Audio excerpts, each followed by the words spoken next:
Namaste everyone. My name is Vaishali Shah. I welcome each one of you to our session on Hindu culture and lifestyle. Today we are going to talk about a topic which is very different from all our previous sessions. So for that, I would like to invite Vijita ji. She is a professor, Vijita ji Agrawal. Namaste, Vijita ji. Namaskar, namaskar. Vijita ji, as per our tradition, I would like to request you to do a small prayer before we start our session. बहुत अच्छा है जी. सर्वे भवन्तु सुखिना, सर्वे सन्तु निरामया, सर्वे भद्राणि पश्यन्तु, मा कश्चित् दुःखभाग् भवेत्. ओम शांति शांति शांति. सब सुख से रहें, सबका भला हो. वसुधैव कुटुंबकम. Thank you. Thank you. Before we start our question answer series of the topic, I would like to read your introduction to our audience. Professor Vijita S. Agarwal ji is a professor at University School of Management Studies, GGS, Indraprastha University. She is a recipient of the prestigious Erasmus Scholarship for European Research Masters at University of London. She has been associated with institutions like IIT Roorkee, IIT Kota, and NLU Shimla as a visiting faculty. She has active research interest in her published work includes research papers and papers in international conference proceedings, 23 papers in national conference proceedings, 12 chapters in books and 3 books published by Macmillan India. She also has substantial academic administration experience as well as international exposure and has won many awards for her work. So, Vijita ji, please tell us something. It was very generous of you. Ji. Vijita ji, please tell us something about your journey. How did you start? Where did you start? And how did you get into this academia? Okay. So, मैंने अपना masters किया management में Indian Institute of Foreign Trade से, और उसके बाद 10 साल I work in corporate sector, and then I got fed up with the corporate sector, the cut throat competition,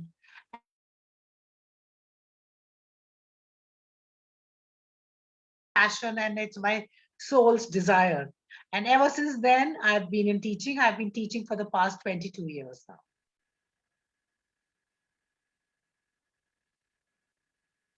Okay, so how did you, so what is your favorite subject? What was your favorite subject when you were studying and then while teaching?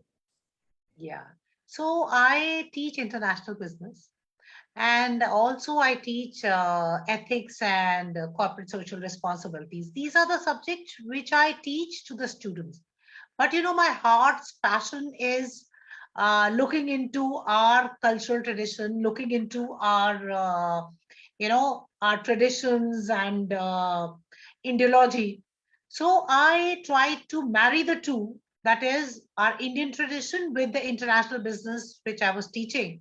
And these days my research interest is how do we have integral humanism in corporate life and corporate citizenship. So that is my research interest which I'm working on. Okay, so let's start with the topic. What would you like to tell our audience, your research, what you have done in the field of humanism pertaining to Uttar Pradesh as a region? Because I think your focus is UP's, development growth, and we have seen remarkable change in just last few years, which was not there earlier. And people don't understand the importance of security, what Yogi ji has brought to UP, because if your houses and your premises or your factories or your units are not safe, then rest everything else is all useless. Then no knowledge, no technology, no human resource, nothing can be helpful to you.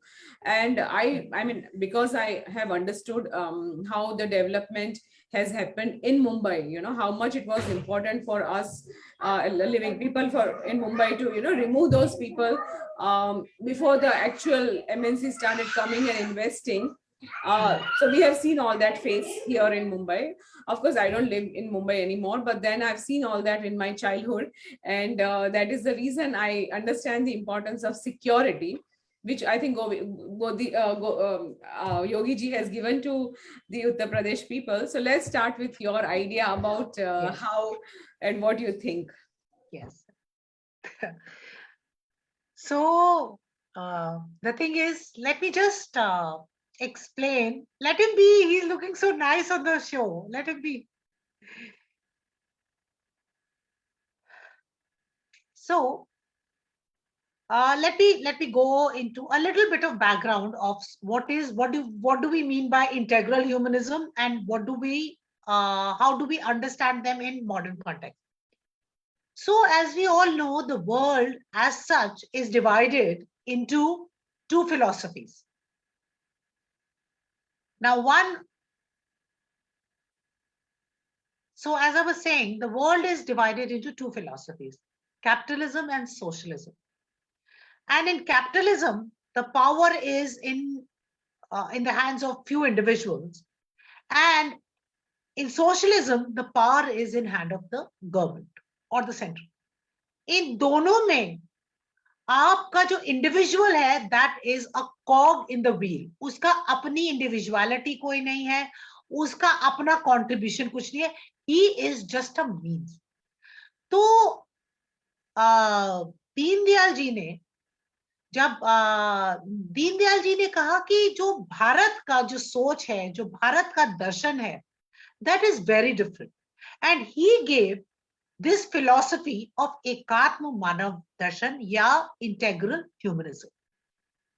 Now integral humanism में एक तो हमको ये बात समझनी पड़ेगी कि Indian philosophy and western philosophy में फर्क क्या है. देखिए, वेस्ट में हर चीज डीकंस्ट्रक्ट करके सोचते हैं, हिंदुस्तान में हर चीज को आप होलिस्टिक पर्सपेक्टिव से सोचते हैं. इसीलिए अगर आप वेस्ट की किसी से आप अगर बात करें, अगर आप स्टूडेंट से भी बात करें, तो वो एक कोई ऐसे होगा, उसको बोलेगा yes ma'am, I have been trained to deconstruct and I can tell you.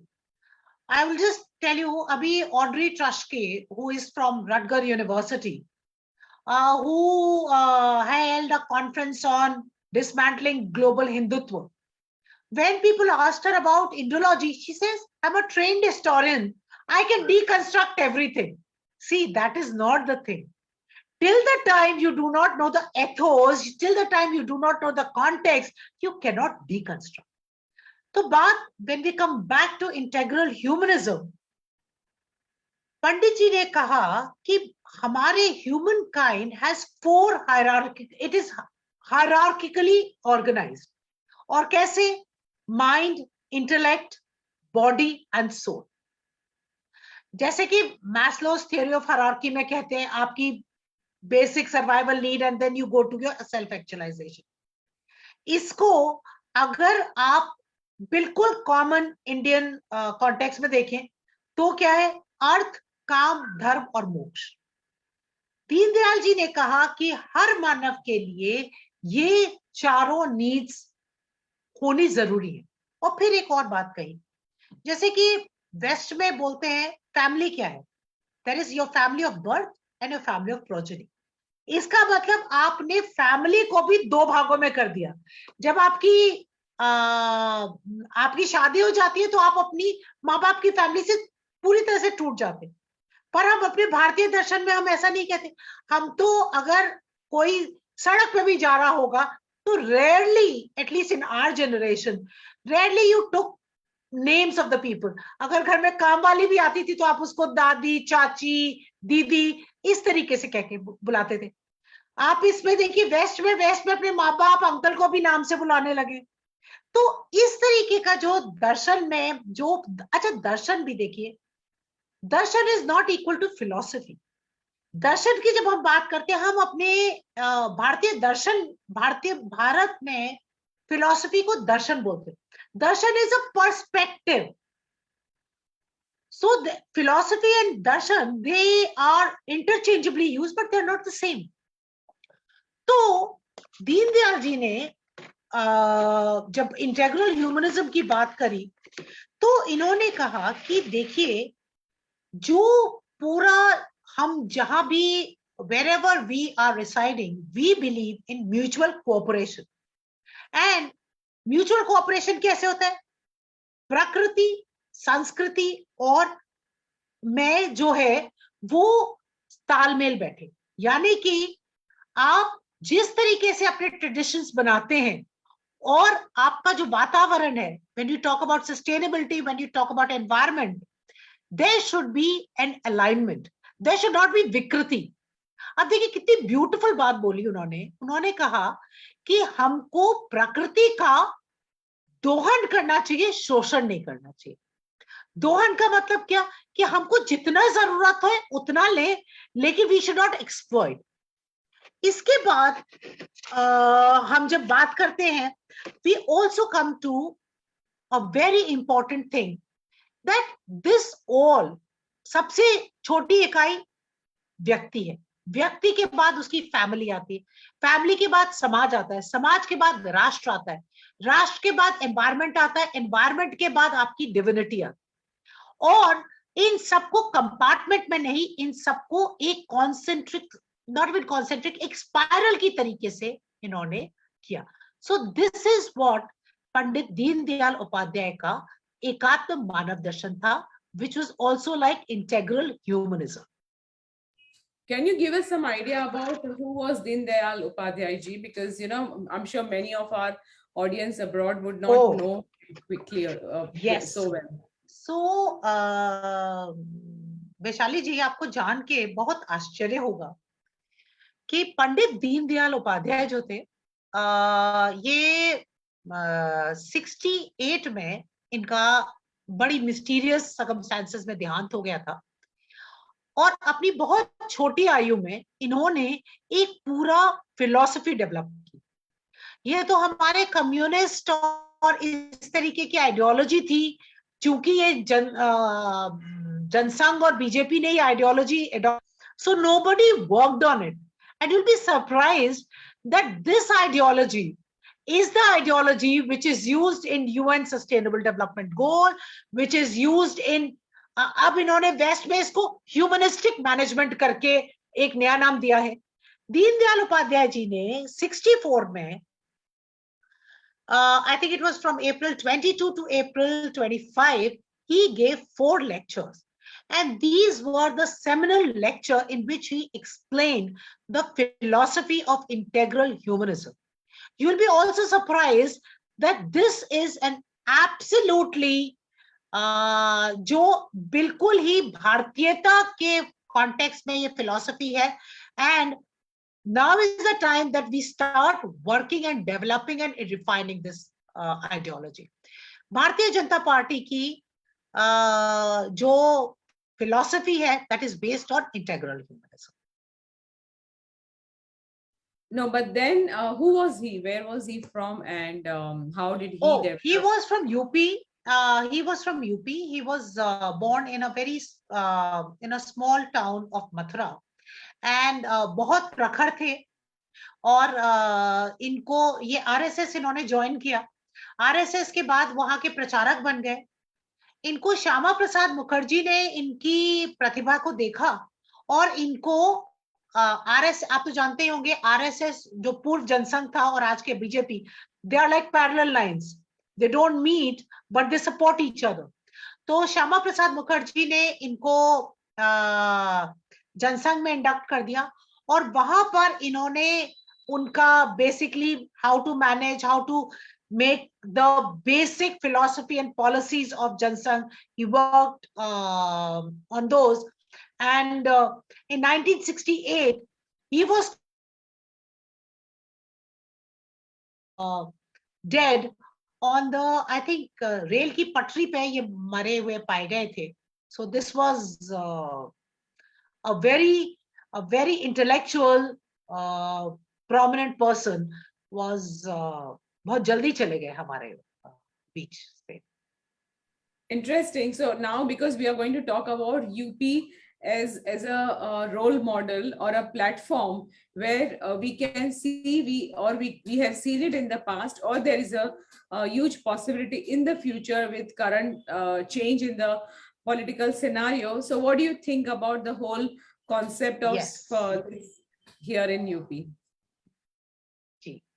देखिए यूपी में जो योगी जी ने जो पॉलिसीज बनाई हैं, अगर आप उसको देखें और तो आप पाएंगे कि ये सारी की सारी पॉलिसीज जो ये कॉन्सेप्ट था अंत्योदय, यानी कि जो पंक्ति में आखिरी आदमी खड़ा है उसका भी विकास हो, उसका भी उद्धार हो, उस पे योगी जी की सारी की सारी पॉलिसीज अगर आप देखें और उनको गहराई से उनको समझने की कोशिश करें तो सबकी सब उस पे बेस्ड है।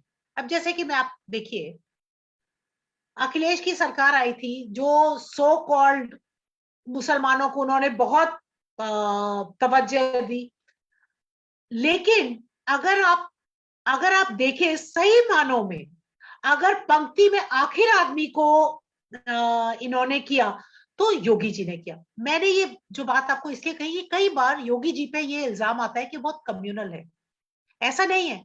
योगी जी ने जितनी बात हुनर की करी, जितनी बात हाथ से काम करने की करी, जितने उनके जैसे वन डिस्ट्रिक्ट वन प्रोडक्ट की जो उनकी कॉन्सेप्ट है, which is one of the very very forward looking concept. जैसे कि हम अभी बात करते हैं, विदेशों में भी बात करते हैं क्लस्टरिंग की।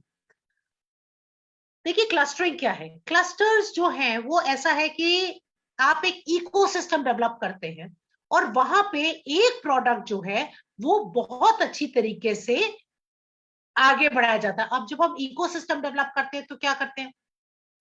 बेसिकली जितने भी स्टेक होल्डर्स हैं, चाहे वो मार्केट है, चाहे वो वहां के मैन पावर है, चाहे वो वहां के इंफ्रास्ट्रक्चर है, चाहे वो वहां के सपोर्टिंग इंस्टीट्यूशंस हैं, या वहां सपोर्टिंग इंस्टीट्यूशंस जैसे कि फाइनेंस है, आपका टेक्नोलॉजिकल सपोर्ट है, या वहां के जो बेसिकली जो स्किल डेवलपमेंट है, ये सब एक जगह के प्रोडक्ट को बढ़ाने में यूज करते हैं।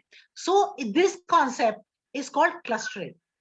योगी जी ने इस कॉन्सेप्ट को बहुत अच्छी तरीके से, जो हमारे हाथ के काम के हुनर था, जैसे रामपुर में ये जो पत्ती का काम होता है, मुरादाबाद में पीतल का काम होता है, लखनऊ में चिकनकारी है, उत्तर प्रदेश में तो जगह जगह है।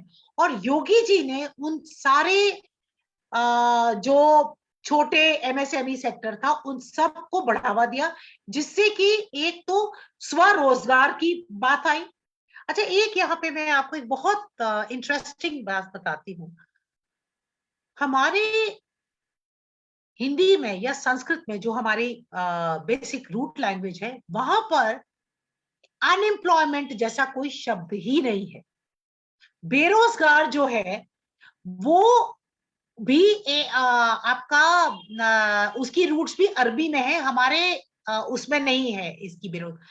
तो हमारे यहाँ हमेशा स्वधाय, अपने अपने आप काम करने पे, अपने हाथ के काम करने पे बहुत जोर था।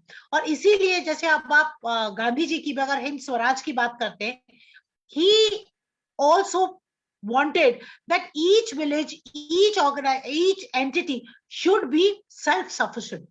तो अब आप ये देखिए कि योगी जी ने इस पे बहुत ज्यादा काम किया। मैं आगे बढ़ूं?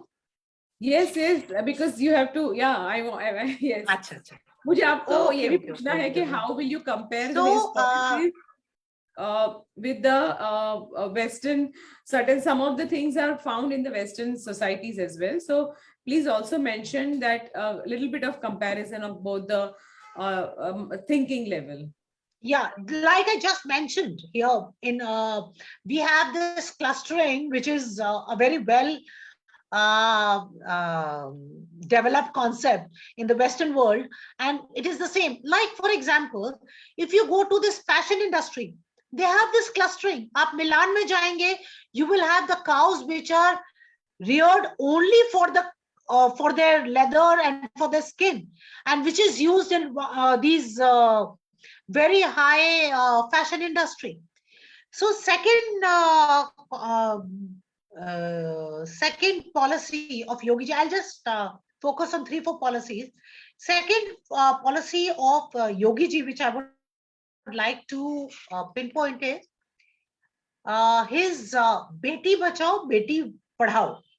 See, when we talk about jab tak, as long as you don't have a very strong family unit, as long as you do not have equality, parity of genders, your basic intellectual growth cannot be there. How can you have intellectual growth when you do not have respect for the other gender, when you don't have gender parity? So in UP, Beti Bachao, Beti Padhao, after Yogi ji, this has this basically Yojana has really taken wings, and now you see that our gender ratio, which was so skewed, for the first time in India, we have more gender ratio in favor of the girls. So this is also very important.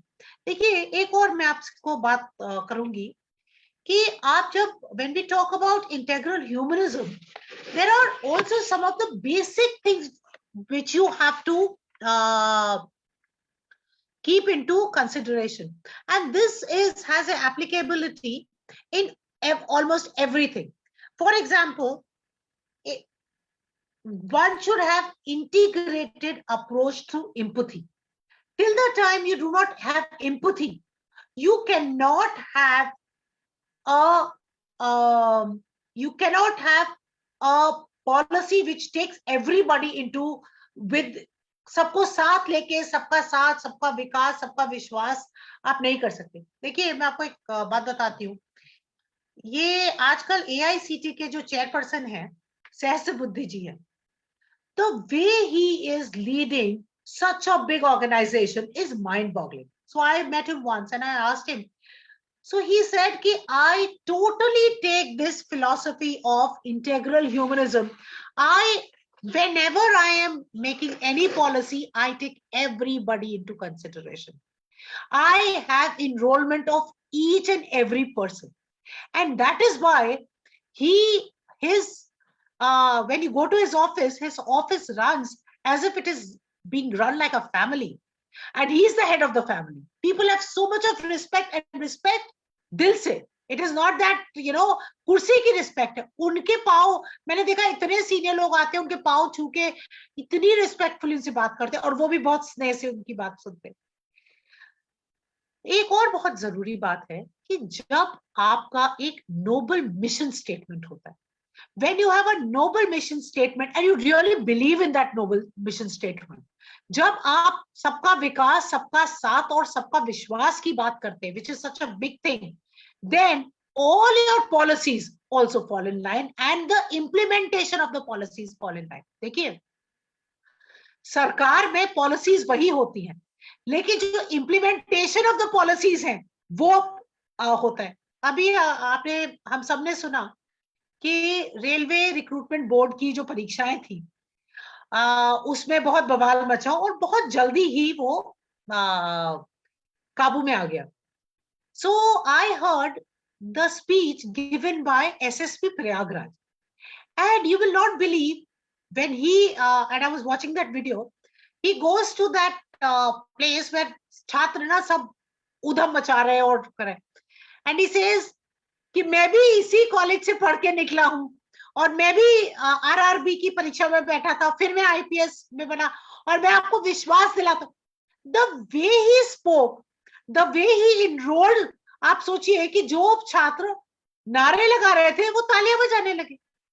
देखिए जब अगला आदमी सोचता है कि आप उसके भले की बात कर रहे हैं तो आपका जो गेम है वो पूरा का पूरा चेंज. आप योगी जी को देखिए, देयर आर सो मेनी, उनको सारे तबकों का विश्वास प्राप्त है और वो इसलिए बिकॉज पीपल रियली थिंक उन्होंने मकान दिया तो सबको दिया. पंक्ति के आखिर में जो खड़ा था उससे लेके उन्होंने शुरू किया और जिसको जितनी जरूरत थी उन सबको दिया और कोई भेदभाव से नहीं दिया. एक आप ये देखिए कि जब आपकी पार्टिसिपेटरी गवर्नमेंट होती है, योगी जी के शासन में जितनी ट्रांसपेरेंसी आई है, जिस तरीके से उन्होंने आईसीटी का प्रयोग किया, जिस तरीके से all the information is available on the portal, the way जहां जहां करप्शन के चांसेस थे, जहां आपका जैसे आप अथॉरिटीज में जब आपको मकान अपने नाम कराना होता था या एफआईआर करानी होती थी, these were the sources of corruption. Now they have gone because it is so transparent. Also, development for all, जो हम अंत्योदय की बात करते हैं, development for all, then continuous excellence. Yogi ji को जो लोग बहुत पास से जानते हैं, he sleeps for very less time, less than 4 hours sometimes, some days, and he's continuously working towards excellence. ये हो गया, अब हम आगे ऐसे करते हैं, ये हो गया, अब आगे हम ऐसे जाते हैं. अब आप इनकी कितनी सारी आप ये देखिए कि ये जो इनकी एक थी कि हर किसी को लैपटॉप और internet connection, this is such a progressive scheme. और अब आप अगर इस तरह से देखें आप कि अगर आपको एक छोटा सा एग्जांपल देती हूँ. हमारा एक लड़का है, घर में हेल्प करता है हमको, यूपी से आता है, और यूपी के भी हरदोई से आता है, which is a very small place. अभी उसको वापस जाना था, तो मैंने कहा कि चलो तुम्हारी टिकट करा देती हूँ. कहते मैंने कर ली. मैंने कहा अरे तुमने कैसे कर ली? मैंने कहा तुम्हारे पास बैंक अकाउंट है? कहते हाँ दीदी मेरे पास 3 बैंक अकाउंट है. अब आप ये देखिए कि नॉट ओनली 3 बैंक अकाउंट है, मोबाइल से उसने कनेक्ट किए हुए हैं, और उसने अपने आप ऑनलाइन टिकट कर ली. I mean, can you imagine how empowering it is for people? How empowering it is for people who have their own bank account and who can make these kind of transactions, which is a luxury for them. और अब आप ये देखिए कि एक बहुत अच्छी बात देखिए, मोदी जी ने, मैं हमेशा अपने स्टूडेंट्स को भी एग्जांपल देती हूँ कि Modi ji is a game changer. जब हम गैस सिलेंडर्स की बात कर रहे थे और हम बात कर रहे थे, बाकी लोग कह रहे थे कि नहीं नहीं हम आपको 6 नहीं 8 देंगे, 8 नहीं 9 देंगे, व्हाटएवर. मोदी जी ने कहा आप गैस सिलेंडर की सब्सिडी ही त्याग दीजिए, and people just give. People want to contribute. मैं जब केजरीवाल का, जब अन्ना हजारे का आंदोलन था, तब मैं गई थी रामलीला मैदान में. वैशाली जी आप विश्वास नहीं करेंगी, अन्ना हजारे मूवमेंट जब था, लोगों की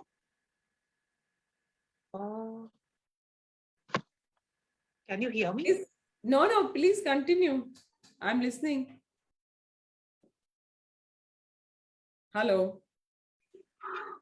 Yes, you're there. Okay. You're there. Okay. So when Anna Hazare का मूवमेंट जो था, that was a movement which was, आपको देखना चाहिए था. कोई पुलिस नहीं, कोई, everybody was self motivated. So much so कि लोग टी शर्ट खरीदने जा रहे थे, और टी शर्ट के अगर उनके पास पैसे नहीं होते थे, लोग कहते थे आप वापस आके दे दीजिएगा, और लोग देते थे. सो एक सेंस ऑफ कॉन्ट्रीब्यूशन था, और ये sense of contribution Yogi ji और मोदी जी दोनों ने हर एक जो नागरिक है उसके अंदर जगाया है. All of us want to contribute, and this is the sense of contribution we have seen in Yogi government.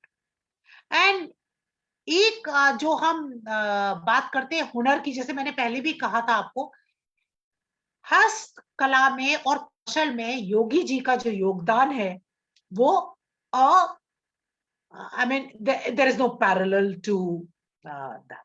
So this is something which I wanted to tell. Yeah, so mere like I'm getting quite a few questions in my mind. हमको पहले ये comparison जानना है how much Yogi ji's policies are at par with India's growth. Firstly, like which policies, like I think now we can go into a micro level. तो आप maybe एक दो example दीजिए policies के which is at par and which is doing very well at par with the other within our country as well as other countries. So internationally, if you have found certain things which he has done are found in other countries also, which are done or which are, you know, have given some benefits. Ji. See, Yogi ji has done a lot on education. दिखता नहीं है, लेकिन law and order योगी सरकार में जो है, और पहले तो मैं इसी पे थोड़ा सा बताना चाहूंगी कि योगी गवर्नमेंट का अगर आप रिपोर्ट कार्ड देखें तो जो उनकी लॉ एंड ऑर्डर पे जो पकड़ है, अब आप ये देखिए कि सीएए के खिलाफ आंदोलन हुआ था, दिल्ली में शाहीन बाग बना, and they try to replicate this in UP, नहीं कर पाए. जिस तरीके से रोमियो स्क्वाड की, मैं यूपी से आती हूँ, मुझे मेरी तो इतनी उम्र भी हो गई है, मैं आगरा में जब अपने मायके जाती थी, my mother would not let me go in car by myself after 10. She used to say नहीं जाना है. अब आप जाइए, आपको कोई प्रॉब्लम नहीं, आप कहीं भी चले जाइए, इट इज सो सेफ. सो एक तो आप ये समझिए कि हमने तो यूपी में वो दिन भी देखे हैं कि हमारा मकान, मैं अपने मकान की बात कर रही हूँ, हमारी 1000 गज में कोठी है वहां पे आगरा में मेरी नानी की. मेरी नानी दिल्ली आ गई थी, 2 महीने तक कोठी में ताला था, वहां पर लोगों ने कब्जा कर लिया था. वो तो ये है कि हम लोग की फैमिली थोड़ी हम लोग जान पहचान है तो वो लोग कर नहीं पाए थे, अदरवाइज हमारी कोठी का ताला तोड़ के बोर्ड लगा दिए. अब हमने वो दिन भी देखे और आज का दिन भी देखते हैं कि जो लॉ एंड ऑर्डर सिचुएशन है that is exemplary in UP, और जिस तरीके से कंट्रोल किया. उसके बाद इस पे मैं ज्यादा जोर नहीं दूंगी, मैं आऊंगी एजुकेशन. यूपी में जिस तरीके से education, and that too primary education and with a focus on women and girl education, that is so exemplary. आप जैसे बात कह रही थी कि क्या विदेशों में, देखिए विदेशों में कुछ चीज, आप तो विदेश में ही रहती है, कुछ चीज हम फॉर ग्रांटेड लेते हैं. जैसे कि जब मैं फ्रांस में थी तो बच्चे स्कूल जाते थे तो उनके स्कूल में जो भी उनकी स्टेशनरी है या books, they were provided from school, and that was a granted thing. But now we see the same thing in UP, which is a very very big thing.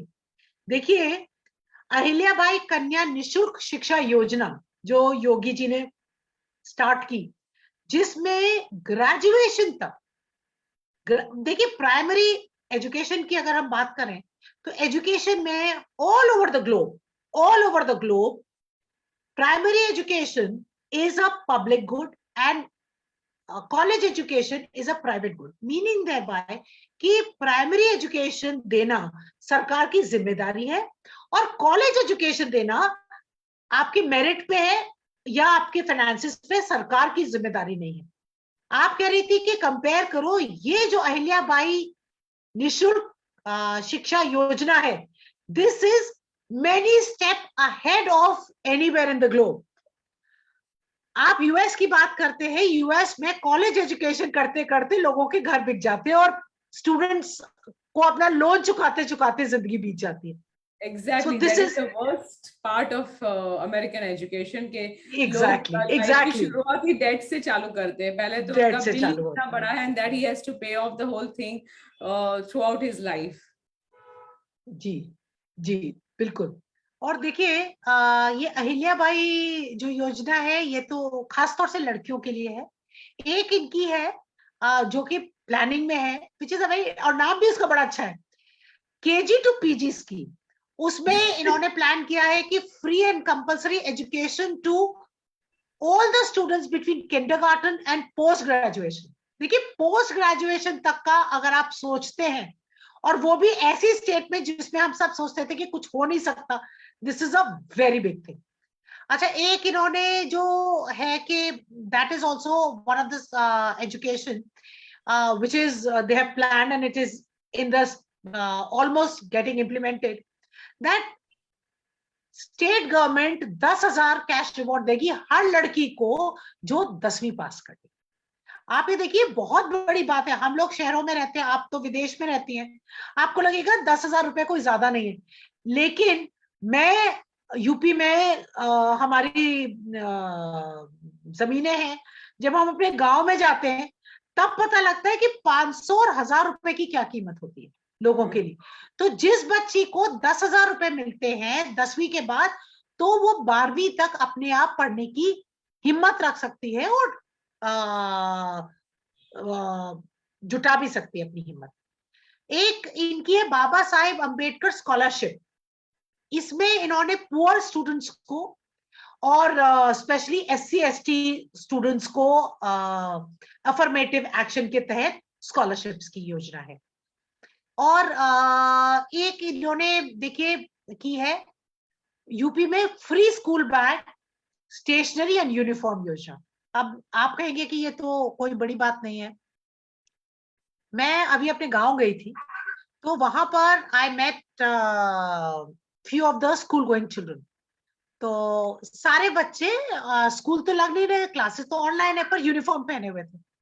तो मैंने पूछा, मैंने कहा बेटा तुम स्कूल यूनिफॉर्म क्यों पहने हो? आई थॉट, मेरी आंसू आ गए व्हेन दे सेड कि आंटी हमारे जो कपड़े हैं वो फटे हुए हैं, ये यूनिफॉर्म नहीं मिली है, तो हम अंदर गर्म कपड़े पहन के ऊपर से यूनिफॉर्म पहने। आप सोचिए कि जहां इस तरीके की डिस्पैरिटी ऑफ इनकम है, और वहां पर स्कूल बैग और स्कूल यूनिफॉर्म एक बच्चे के लिए क्या मायने रखती है। तो ये कुछ योजनाएं हैं which I thought was very very forward looking in education. Then अगर आप फार्मर्स की, अगर आप मुझे 2 मिनट का समय दें, तो मैं फार्मर्स की जो इनकी स्कीम है, एक जी इन्होंने यूपी गवर्नमेंट ने एक ग्राउंड वाटर एक्ट अप्रूव किया था 2020 में। उसमें इन्होंने सबमर्सिबल जो पंप्स थी उनका ऑनलाइन रजिस्ट्रेशन मैंडेटरी कर दिया था। रेन वाटर हार्वेस्टिंग जो थी वो उसकी सुविधाएं प्राप्त कराई थी। प्राइवेट बिल्डिंग में बोरिंग कंपनीज को रजिस्ट्रेशन करना जरूरी था, so that whenever they are doing boring, they are taking the groundwater into consideration and also making provision for rainwater harvesting. So this was also one of the very very forward looking scheme of Yogi ji. अच्छा, एक हमने जब शुरुआत की तभी आपने बताया था कि there is a humanism point of view जो है उनकी पॉलिसीज में। मुझे एक एग्जांपल आपसे चाहिए, एक और एग्जांपल चाहिए जहाँ पे उन्होंने लॉ एंड ऑर्डर में how he has handled and how he has given मुझे justice. Can you hear me? थोड़ा सा रिपीट करेंगे? आपकी आवाज टूट गई थी बीच में। If ji you ji can just ji, repeat. मुझे ये जानना है कि उनके जो लॉ एंड ऑर्डर में जो उनकी चैलेंजेस थी, और उन्होंने, और अभी भी है, इनफैक्ट लॉ एंड ऑर्डर अभी फिक्स नहीं हुआ है उनको, तो जो इतने सालों से बिगड़ा हुआ था उसको टाइम लगता है बनाने में, because it has gone, it's very very deeply rooted, you know. वहां पे जिस तरह से किडनैपिंग और किलिंग्स होती थी पहले, तो उसमें हम, मुझे जानना है कि उन्होंने ऐसा क्या किया है कि people are now surrendering to the police directly. देखिए जी जी, देखिए जब आप ये क्वेश्चन पूछा ना, तो मुझे इतनी, this is something which is, एक यूपी में रहने वाला ही इसकी त्रासदी जान सकता है। तो देखिए यूपी में वो भी समय था जब मुजफ्फरनगर में there was one incident when there was लूटमार, there was rape happening, and थाने में रिपोर्ट भी कराते थे तो दरोगा कहता था कि हम आ रहे हैं। उसके अगेंस्ट आप देखिए कि आज की तारीख में एक कॉल पे पुलिस आती, एक कॉल पे पुलिस आती, जैसा राजा वैसा उसका शासन। सो दीज डेज, अब आप कहेंगे कि ऐसे तो हम लोग हमेशा हर कह देते हैं कि Delhi is the rape capital, UP is the rape capital, but अगर आप आंकड़े देखेंगे तो हम लोगों की जितनी पॉपुलेशन है उसमें जितना क्राइम ग्राफ नीचे हुआ है, विच इज एग्जेम्पलरी। आज की तारीख में यूपी में किसी की मजाल नहीं है और मैं ये पूरी जिम्मेदारी से, और ये शब्द का प्रयोग मजाल नहीं है, जो कि किसी लड़की के संग छेड़खानी कर दे, किसी गुंडागर्दी कर दे, या राष्ट्र खिलाफ कोई बोल दे। लोग राष्ट्र के खिलाफ बोलते हैं और तुरंत कार्यवाही होती है और तुरंत उनकी माफी वो सार्वजनिक रूप से माफी मांगते हैं।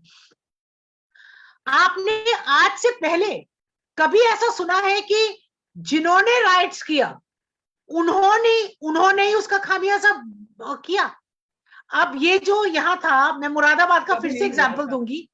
सीए के दौरान उन्होंने राइट्स किए थे, तोड़ा फोड़ा था, और योगी सरकार ने खामियाजा जो पेनल्टी लगाई, लोगों ने चंदा करके, और पेनल्टी कुछ 50-60 लाख की थी, 27 लाख जाके सरकारी खजाने में किया और हाथ जोड़ के कहा कि जी हमें माफ कर दीजिए, हम आइंदा से नहीं करेंगे। एक जो इन्होंने लखनऊ में ऐसा हुआ था, जब इन्होंने पोस्टर्स लगा दिए थे कि इन किन लोगों को देना है, तो जैसा कि हमारे यहाँ के मीलॉर्ड्स हैं, यूपी के हाई कोर्ट ने कहा कि आप पोस्टर्स नहीं लगा सकते हैं क्योंकि ये ह्यूमन राइट्स का हनन है और ये रूल्स में नहीं है।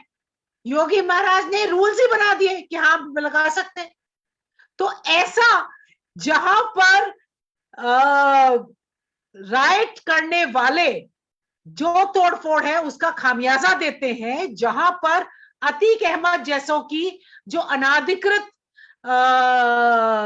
वो है, और ये जो दुबे जिसने पूरा का पूरा गांव पे कब्जा करके रखा हुआ था, जिस तरीके से वो लोग बचते घूमते हैं योगी सरकार से, तो इससे अच्छा एग्जाम्पल क्या हो सकता है कि जहां पर गुंडे राज की कोई भी जगह नहीं है। यहां पे मैं एक और बताती हूँ, आजम खान का अगर आप एक पुराना वीडियो देख लीजिए, आजम खान का एक छत्र राज चलता था रामपुर में, सो मच सो, और मैं इसलिए बता रही हूं कि मेरे मौसा जी यूपी पुलिस में थे, आईपीएस थे, डीजी बन के रिटायर हुए थे। वहां पर रामपुर में आजम खान का इतना दहशत थी कि पुलिस वाले तो हाथ छोड़िए, जयप्रदा को इन्होंने एम्बेसडर में बंद करके he tried to act funny with that lady. Azam Khan अभी तक जेल में बंद है। आजम खान का पुराना एक वीडियो देखिए, तो वो बोल रहे हैं उस वीडियो में कि अरे तुम कलेक्टर से डरते हो, अरे ये तो तनख्वाहिए हैं, तनख्वाहिए, हमारी सरकार है। मतलब आप ब्यूरोक्रेसी को, कलेक्टर को तनख्वाहिए, तनख्वाहिए मतलब तनख्वाह लेने वाले, तो आप उनको इस तरीके से जलील करते थे। और आप उसकी क्या बात करती है, मैं लखनऊ में, मेरा भाई है लखनऊ में, हमारे घर के पीछे एक सपा के थे, उनका पूरा स्कूल था, नाम तो मैं क्या लूंगी सार्वजनिक प्लेटफॉर्म पे क्योंकि हमारे घर से उनका आना जाना है।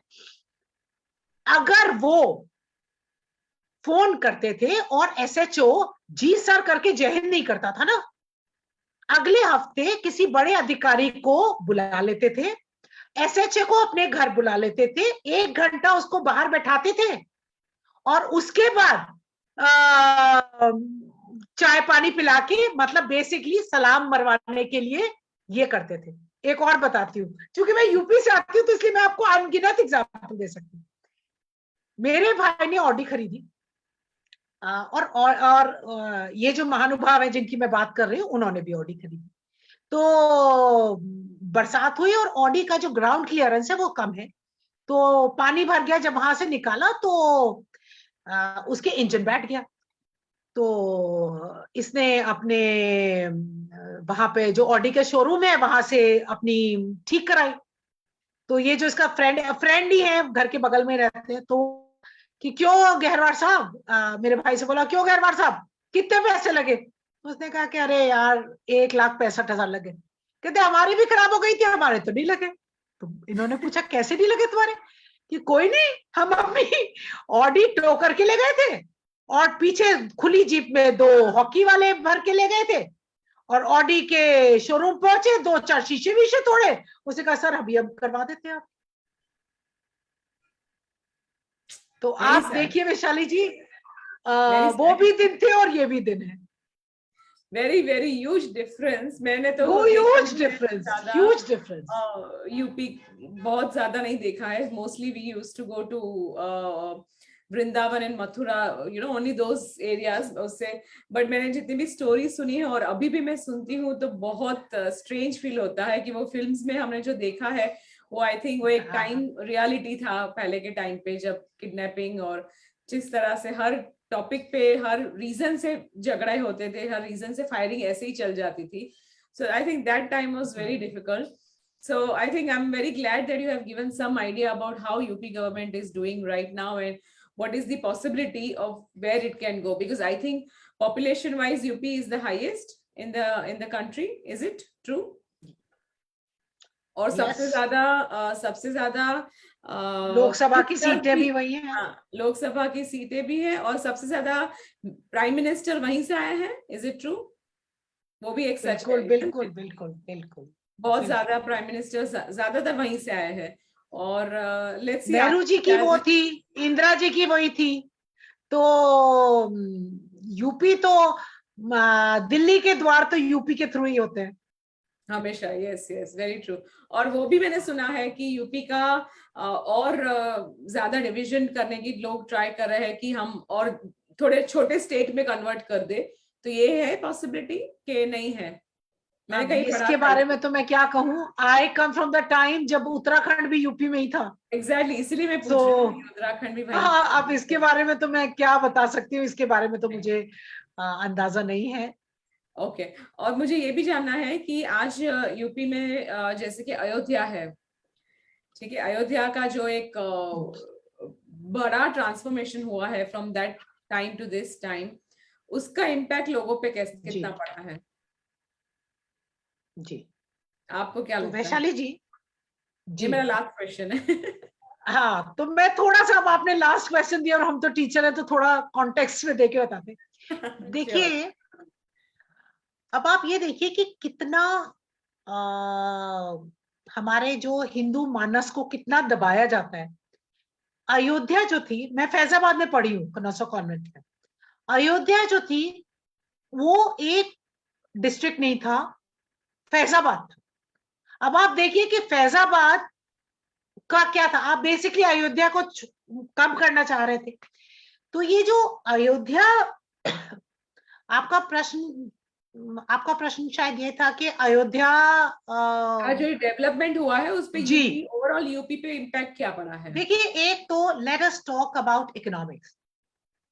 UP has a lot of potential as far as your tourism of, जो आपका धार्मिक टूरिज्म जिसको कहते हैं, या पिलग्रिमेज टूरिज्म जो आप कहते हैं, religious tourism we call it.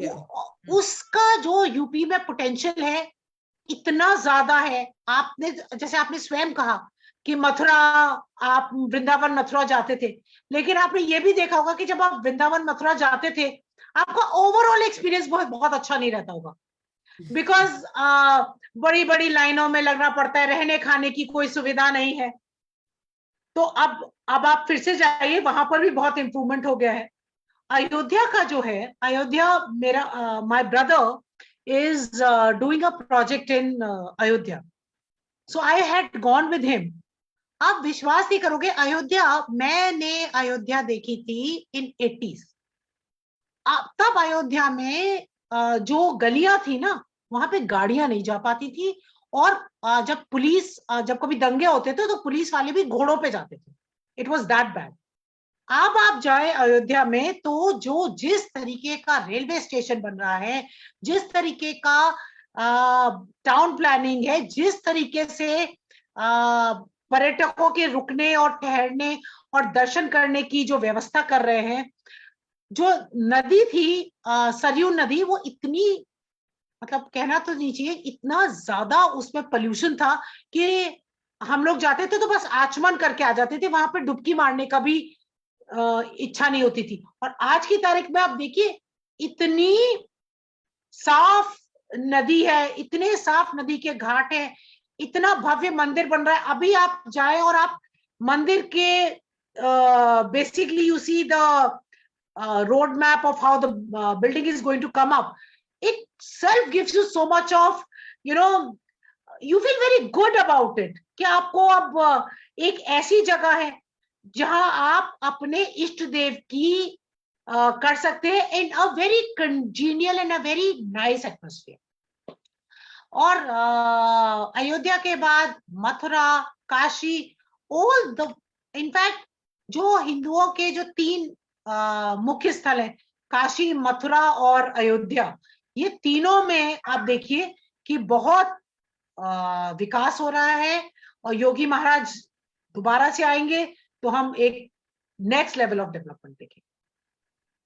Thank you so much. आपने बहुत अच्छी तरीके से मेरा जो प्रश्न था कि एक बिकॉज अयोध्या और UP from a religion point of view ये बहुत इंपॉर्टेंट है हमारे लिए. पॉलिटिकल में मेरा इतना इंटरेस्ट नहीं है, बट आज का ये जो सब्जेक्ट मैंने रखा था उसी के लिए, because from religious point of view, क्योंकि ये हमारी मेन धरोहर है और हमारे शास्त्रों का, हमारे जितने भी देवी देवताओं का या फिर महादेव का कोई भी किसी भी देवी देवताओं का एक स्थान अगर गिने तो वो यूपी में आता है. So that is the reason I thought that we must know that if there is a right government in UP, the whole concept of Hinduism and the way it is supposed to be practiced and the way it is supposed to be spread all over the world, it is possible if the government is right in UP.